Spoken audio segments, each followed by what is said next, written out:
Why hello. Join me as I review the latest episode 2. The strain Hornetfex. Okay, so the premise of this episode is to take over the citizens of Red Hook, pretty much. Like shut down the night lights that are keeping, the people in Red Hook safe, at night from these vampires. Shut that down and take them out, or recruit them. You know what I mean by recruit. Like in other words, if you can't beat them, join them, kind of thing. You know what I'm saying. So the Scooby Gang is come to terms with it. Like Vampire Kelly managed to sneak her way past the checkpoint, and she almost took Zach, almost killed F, almost killed Nora. So we're gonna need more firepower, like right now. I mean, and yeah, we need more firepower, and that's where Justine, that bad bitch Justine, comes in, and she has like the police at her disposal. So yeah, that's not a big stretch. That would be the best route for them to take. So that's exactly what they do. They go to Justine and let her know what's going on, and Cedric Keene, he's getting a little too overboard. He has to. He's not. He's like he needs to actually get their attention, but he's throwing too much shit at her. For her to process it. All like. The master can see through their eyes. Yeah. And everyone's like, dude, what the hell are you talking about? Like, yo, Cedric Keene, slow down. You need to get their attention first. Like you don't want them to think you're a crazy man and push, and they're pushing you like, no, get out of here, get them out of here, which is what they're doing at first. And I mean, but then again, with all the shit going on around here, this is not human. I mean, this is not humane. I mean, all this supernatural shit going on in your backyard, and you're and the guy telling you that there's someone called the master who can see through the infected's eyes. Is that too much of a stretch for you? I mean, like you figured what's in the situation you're in. You ought to have a much more open mind to what is not ordinary.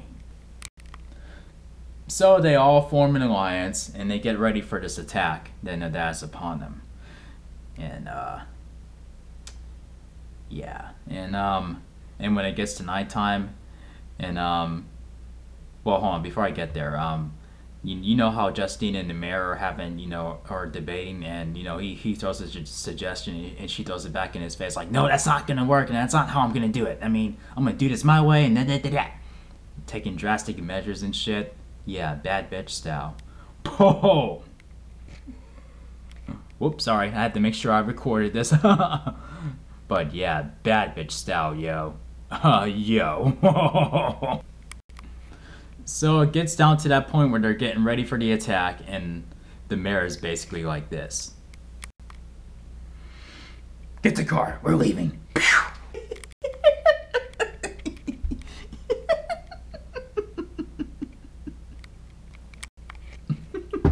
Finally, a smart black dude. You don't just stay in the line of fire. I mean, like, you're a goner if you stay there. I mean, that's just how the patterns are in shows and movies. I mean, like, he figured it out. That's why he's like, I am gone, checking out. But imagine how awkward that would be. I mean, this would be his odds, if he stayed.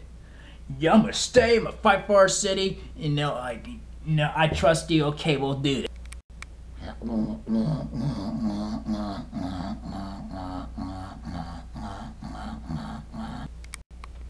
Like, I'm certain, like, my money says that, he would have been killed off in this episode if he hadn't left. Yeah, but he's like, y'all ain't killing me off today! Oh, man. So, yeah, I mean, like, the police and some of the Scooby Gang are holding, the vampires off from, getting across the checkpoint and shit, shooting them down and whatnot and anything like that. Well, I guess while Eichhorst and Kelly are, you know, they already got in. They already got into Red Hook. You know, while while the pawns of chess are distracting them. You know, in the way they're basically distracting them. So it gets closer to the showdown between Eichhorst and Cedric King, and you know him. He calls him by these weird code names like HPOO, HB, 4, 2, 3, 5, 4, 6, 7, if it's about that. and some shit like that. And then yeah, I don't get why that dude runs his fucking mouth. You know, instead of just attacking him, just going in and attacking. I mean, like Eichhorst talks the talk, but he's not very good at walking the walk. No, not when it comes down to what needs to be done. I don't even know why the master, you know, has him second in command. I don't get it. I mean, he's badass and stuff, but I mean, he's just, I don't know. He's nearly incapable of killing. I mean, like he'll make sure it gets done, but he won't do it himself. I mean, like what the fuck, man? No, I'm not saying I'm rooting for him, but I'm just saying, I mean, like, you figured he would be smarter about this. Like, seriously. Oh, man, this has been an intense episode because a few main characters almost came close to meeting their maker. I mean, like, you got Fett, you know, he almost got killed by Kelly. You know, maggots are, you know, like, they get into this fight and then it almost results in him, you know, getting attacked by one of those worms, and whew, that was close. I was like, no, don't kill him off. No, like, okay. I'm glad he's still there. They didn't get rid of him. Thank goodness. And then F and Cedric King come close to, you know, being goners as well. And Eichhorst gets away.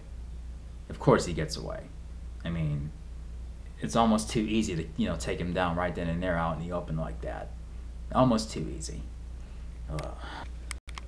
So the episode ends on a good note for the characters. I mean, like, Eichhorst and Kelly, you know, their plan, you know, just went completely south once again, and the people of Red Hook are safe and sound, and I guess they're ready to the fight for their homes, like kind of like how they do in movies, like, you know, how New Yorkers do in movies where they attack, you know, whatever's being a threat to their city, and then they're like, no, you're not messing with our city, you're not messing with our city. So it looks like they're heading down that road. Not in a riot kind of type of way, but more like in the, like, yeah, we're gonna stay together, like in a more civilized way, sort of. I don't know. Never mind. But it would have been cool to see one last shot of the Master or Eichhorst or whatever coming up with another plan that or giving us a little wink of what's gonna happen. You know, like in the future episodes, like where the Master throws a hint that he has something bigger, you know, being brought to the table. I mean, they could have done that instead of it ending on a positive note, as if all the vampires were killed. You get what I'm saying?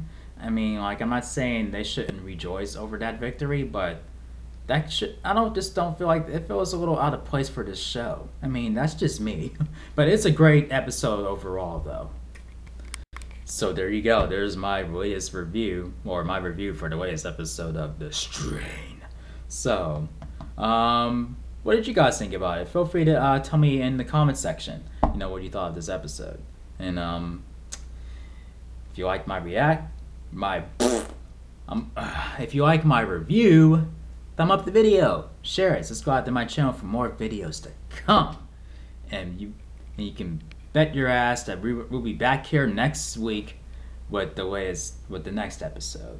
And it looks like the assassination of Palmer is the premise of that episode.